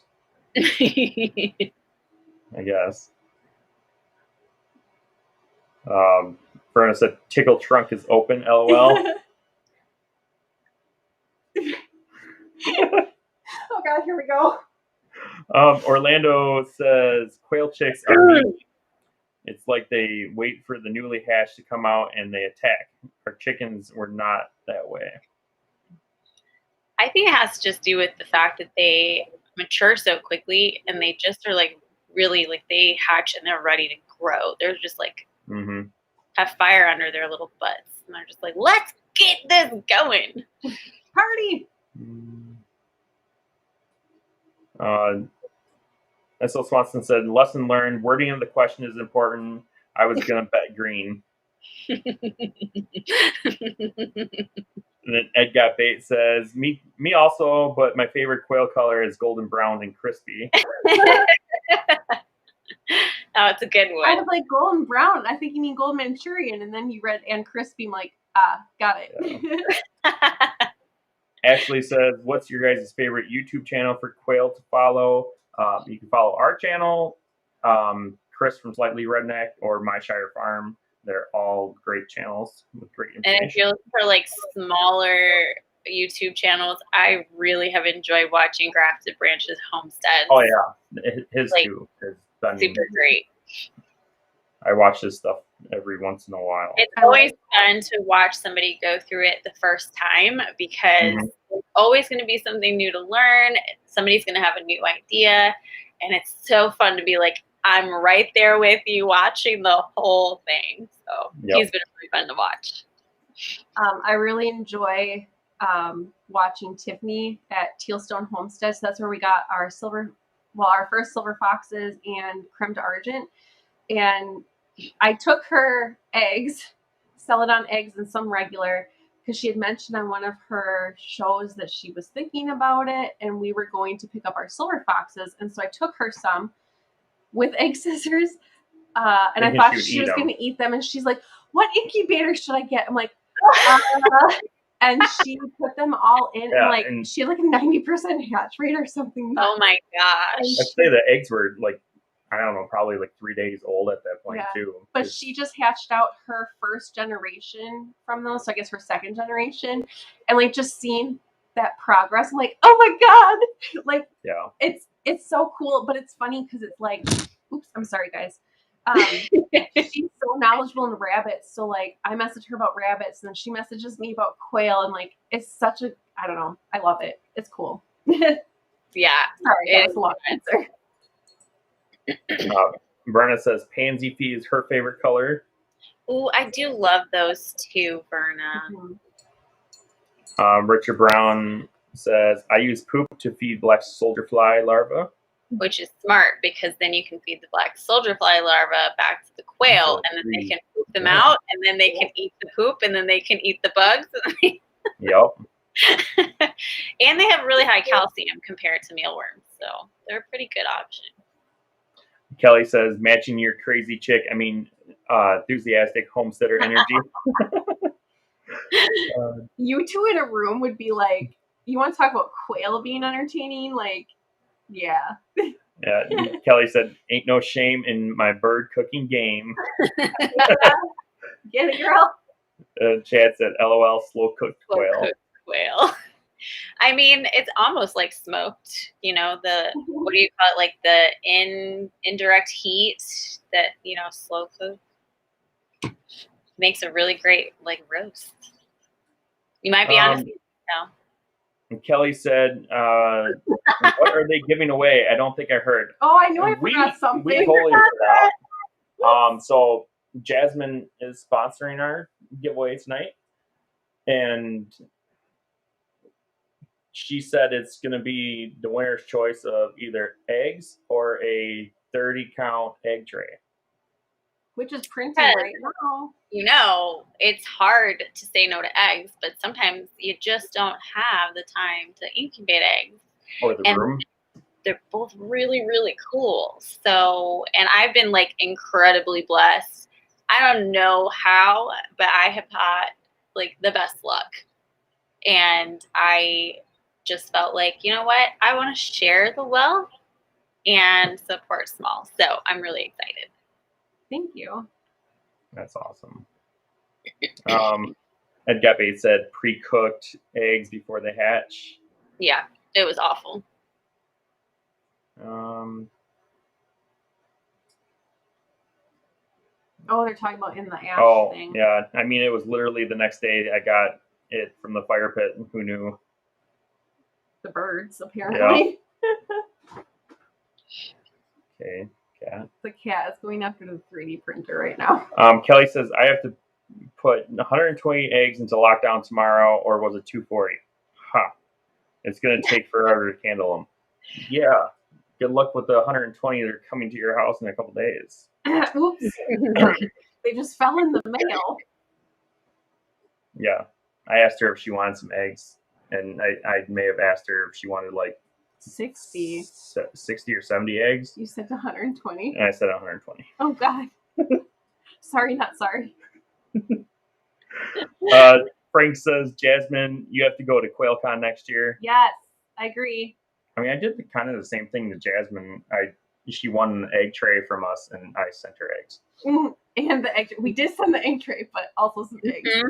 They just fell in the box. I don't know. It's magic. Kelly said, I didn't know Grafted Branch had a YouTube channel. Yes, they do. You got to check it out. They have, I don't know how many videos, but they have a few. Yeah. They kind of work through it. They did a couple hatchings of Myshire eggs, and I don't remember who else. But Verna just said she subscribed to Grafted Branch. Awesome. S.L. Swanson says, oh my God, QuailCon 2020, Kelly, Jasmine, and Kristin all together. I sense trouble. The Three Musketeers. I do plan on going this coming year, so. Yay! That'd be great. Verna says, "Cuz you mean QuailCon 2022?" Whoa. Don't worry about it. Is it gone? Yeah. Oh, thank you, Verna. She's got our backs, man. Holy She's crap. on it. Jeez Louise. Orlando says, "How much would you sell grown live quails for processing, considering the time and feed you put into the birds?" So live birds, you want to sell the live birds for processing? Before you process them? Yeah, like you're gonna, somebody's gonna eat them and you're gonna just sell them, I think is what he means. Yeah, I mean, we sell, what was it, 7 or 6? We sell a breeder set. No, I was talking about the processed quail. They're going to eat them. Oh, but we butcher We sell, them. yeah, butchered for $6. Dressed out and frozen. But I mean, we sell live adults for 10. So. Or 6 for 50. Although sometimes, like, it depends on the time of year. So we learned our lesson. I don't know though, because like, as much work as we put into them, like sometimes I'm like, oh God, I don't want to sell them for that cheap. But I also want to get quail in everybody's backyard. So it's kind of a trade-off. So I don't know, I have a soft spot for like a kid that comes by and they're like, oh, what are these? And I'm just like, hey kid, have I got a deal for you? I've literally handed them birds for free. Oh my gosh, that happened to Frank and Laura. First, it started with some guy. We don't know who. Some other younger kid came by and just handed a chick to their son. And he's like, here, this is a blah, blah, blah. I don't remember. Oh, I'm glad you remember. And then he just walked away. And we're like, what just happened? And then their kid is like, I just got a chicken. And then we snuck some quail into their bin. Oops. So funny. Awesome. I mean, it happens like that all the time. Chicks happen. Yeah. I like that. Chicks happen. Kelly, make a shirt. Jennifer Myers says, sweet dreams. Oh, somebody was leaving. Good night, Jennifer. Leaving. Sorry. Yep. I wanted to do this one. Verna says she's selling processed for $8 a pound. This is what I was laughing at. And then What the Quail Farm says, I see you, Jasmine, sipping that moonshine. LOL, just kidding. Wouldn't you like to know what's in this? And then Richard Brown, Jasmine, what's in the jar? LOL, looks like shine. It's good old H2O. Johnny says, I plan to get eggs in the incubator after Thanksgiving. Can't wait. Might buy some live birds to get started with also. Works. I think if I had to start all the way over, I probably would start with live birds just because, like, it would force me to be ready for them. Like, instead of going, I have time, and then, like, just rushing to get the aviary built or the cage fixed or, like, it's like, oh, we need feeders. Oh, we need waterers. Like, it was just a madhouse. But yeah, it is also really satisfying to, like, be like, look, I hatched you and I grew you to an adult bird and you're beautiful and I love you. And now you're going to make beautiful eggs or beautiful babies, you know. Yeah, that's what's cool about, like, us being able to give away the stuff in the 18 under contest, like, to finish out the whole, like, thing, and, you know, all that stuff they did, you know, they're all set. Oh, you mean, like, she was supplies. Talking about, she's like, you had to run out and grab this because, you know, you forget, and I'm like, that's, honestly, like, it's good for the kids, but, like, I guess I just realized it's, like, it helps the parents out too, because otherwise the parents have to, like, quick figure it out. So yeah, but yeah, it's a whole kit. It's awesome. Yeah, S.L. Swanson said, what we learned is we have to be careful ordering from WTF. Kidding. Yeah. I don't do that to everybody. In a good way, though. Yeah, it's a good way. I mean, It's yeah, really you great. might get something slipped in, you know. Fun surprises, and that's actually one of the reasons I just kind of have ended up keeping my little incubators, because if one is already started in the big one, Okay. you know. I don't know. I do weekly sets in our big incubator, or not our refrigerator thingy, but Do you have a separate hatcher, or do you do like a constant? no. Right now, I actually just hatched a bunch of eggs in the nurture rate because Oh, how many are in there? I didn't get to look. last I counted, there was 13 out of 15 that I threw in there because Nice. there was just a little small test batch. But, Yeah. Yay. and then one was pipped, so a 14th was pipped. Well, you can't count So your I'm not counting my chickens before they hatch. for quail. I know, sorry. Ed Got Bait said, "Come on, Jasmine, what's a homestead without a still?" Didn't say I didn't have a still. You just asked what. Verna says, "I started with eggs. Someone sent me who didn't know how to ship eggs. LOL." You got to start somewhere. I mean, they were trying, right? Yeah. Johnny says, "I'm thinking about 2 breeder sets for my shire. Can't go wrong with that." Yeah. Oh, I actually learned when we were at QuailCon, because we were kind of having a conversation about shipping live birds versus eggs and whatnot. And we found out, well, I hope I'm not giving away a secret. I don't think so.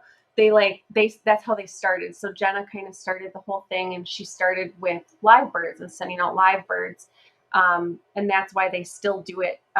It's not, they don't really probably make much money on it because it's very expensive to ship live birds. You make good money on live birds. But just a lot of money. And it's a lot of hassle. But Zach is like, that's how we started, so I feel like we have to keep that up. And I thought that was really cool. So. Yeah, it's a lot of money to buy. Part of making it a family business. Yeah. Mm-hmm. You have to pay a lot of shipping for getting live birds because you have to. Yeah, it's overnight shipping, and overnight shipping alone is very expensive. Oh, yeah, it's crazy. Shipping's crazy. Mm-hmm. Richard Brown says, "Start with 2 rolls of wire, 1x2 and 1/2 by 1 inch, and a bunch of J clips. Building a rabbit cage or quail cage? Either. Dual purpose." What the Quail Farm says, "We started with live birds in a dog crate. We didn't even have a pen ready yet. We just jumped right in." We're still alive. Sorry. No, we're good. I was just making sure I was still alive. He's like, "You've been in here for a long time." Oh, we've got stories like misreading things and saying colors that don't exist in quail.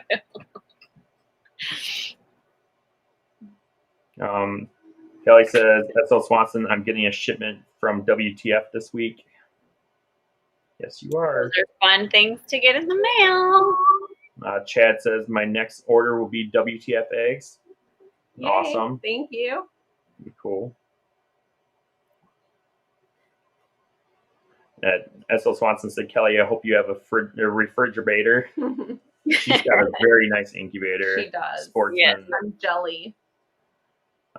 Orlando says, "We have an Oriental customer that buys our chicken eggs and live chickens. They use different types of chicken and duck eggs for medical purposes. They're very specific types in color." See, I'm not doing my good reading. Yeah, it probably just has to be like for what they need it for. I think it has to be something particular, I think. Yeah, I know that in the Asian markets that we have, they do a lot of like silkies for like the black feet and skin and things like that, because it's like a part of a very special celebration that they need them for. That's cool. I did not know that. Cool. Yeah. Yeah, Kelly says, "I have a GQF 1502 Sportsman, can hold a lot of eggs like a refrigerator." Yes, they can. You can double stack the trays in that thing with the quail. I've seen one of those in person, and I was like, "What is that?" This was when I was a noob with quail, and I was like, "That's very cool." And then I went, "That's a lot of money," and I'm still building my house. So, yeah. But they're really cool. Your refrigerator was a lot less money and It's does awesome. just as good of a job. And you have a sense of pride. Yes, that's the word. Ed Got Bait says you could get on the Moonshiner show. Oh, we met them. They're really cool. Oh, yeah. Mark and Digger and Tim. Fun. Yep. Mm-hmm. Yeah, they were cool. They were hilarious, though. And that was before I had any moonshine. Berna said, "Yep," and I got 2 birds out of a dozen. Half of the eggs were busted. One died when it was less than 3 weeks old, but the one bird got me addicted. It only takes one, doesn't it? Orlando says, we got started with free eggs from Craigslist ad. That's cool. Fun. And then Richard Brown said, tell him to join the party. I'm guessing your husband. He's like, no. What the Quail Farm says, I love the WTF pallet disco ball quail shed. Thank you. It is awesome. Pretty sweet. Johnny's asking if we would have jumbo eggs in stock after Thanksgiving. We might. Oh, that's next week. Well, Thanksgiving's next week. Yeah. He's talking like the beginning of December. We might. We're trying to. You can message us. And, yeah. Message us through Facebook or our email, and I'll let you know. Kelly says, we got one of those from a friend at a discount. Trust me, we ain't rich. Got one of what? The GQF. Oh. The Sportsman.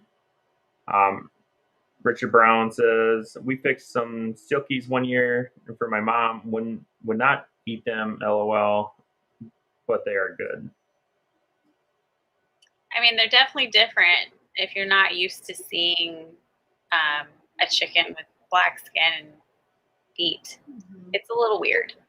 Yeah, it's different. Chad asked if anybody dabbled in dwarf cattle. Oh my gosh, but they're so cute. Oh, I'm sorry, Jasmine. Huh? What did you say? Oh, I said my husband goes like this, but I really want little baby cattle. They're so little and cute. They're like puppy dogs, but they're little moos. Little moos. Yeah, I wonder what do people use them for? Just pets? I feel like they don't offer a whole lot for the homestead other than like cute and like petting zoo material. I do have a fellow homesteader friend that has mini jerseys, and those are actually decent to have, but they are expensive compared to a regular jersey, and jerseys aren't very big to begin with, but the minis are pretty cute. I was very tempted to buy her heifer that she birthed. Well, she didn't. Her cow did. But I forgot this thing's on a touchscreen. We can announce the winner too. Verna want paste the winner in the chat while we do this. You want this one? Or what? Pygmy goats? The pygmy goats? I wish I had a place and get some pygmy dairy goats. That'd be awesome. Nigerian dwarfs are so fun.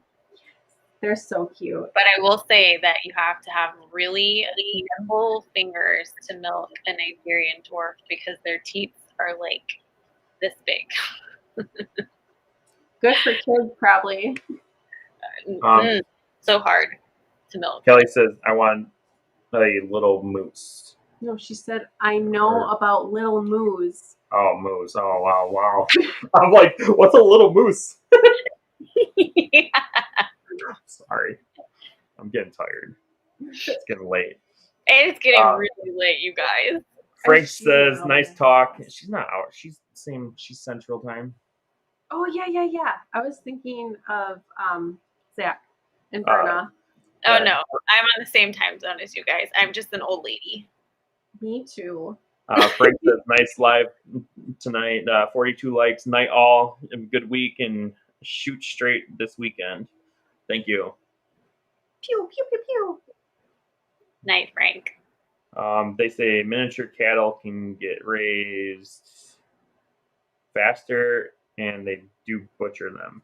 I feel like I'd rather just get a meat goat. Which one? Because miniature cattle are so cute. It'd be hard to butcher them. SL Swanson had a question. Is a roux hatched from a celadon egg an automatic celadon carrier? He could be a carrier or actually like homozygous. So he would be either hetero or homo. Yes. He will have that gene, either 1 or 2 copies. But it doesn't mean that offspring will always have it. Correct. Because if he's only hetero, then it's a crapshoot. Mm-hmm. Johnny says, WTF, I hope you follow the adventures on RV SWAT as we transition to homesteading. That'd be cool. Yeah. We'll have to check it out because we like camping and that kind of stuff too. So it'll be like a really cool combination, I think. And I'm interested to see the different ways that people do the RV homesteading because, like, my biggest struggle was like, where do I put my Carhartts? Where do I store my big muddy boots when I'm coming in from dealing with muddy chickens and chasing animals around outside? So yeah, they got rid of the RV though.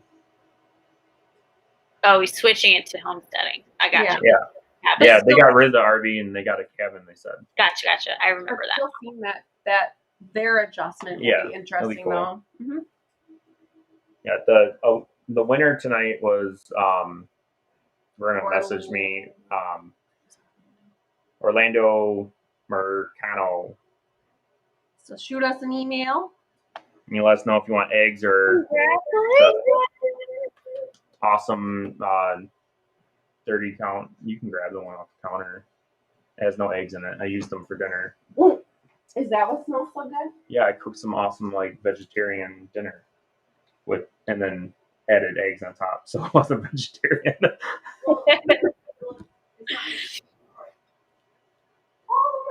Yeah, those egg trays are the bomb. There's lots of little fluffers. Yeah, this was just my prototype one, just to test out. But yep, that's the one you could win.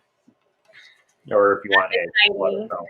Congratulations, Orlando. Yeah, congrats. If you're still on here, I don't see comments. Otherwise, I can announce on our page too. Well, it's on our Facebook live stream too. Anyways, where am I?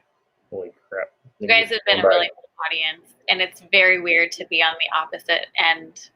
Like, oh yeah, on this end, instead of asking questions. Yeah.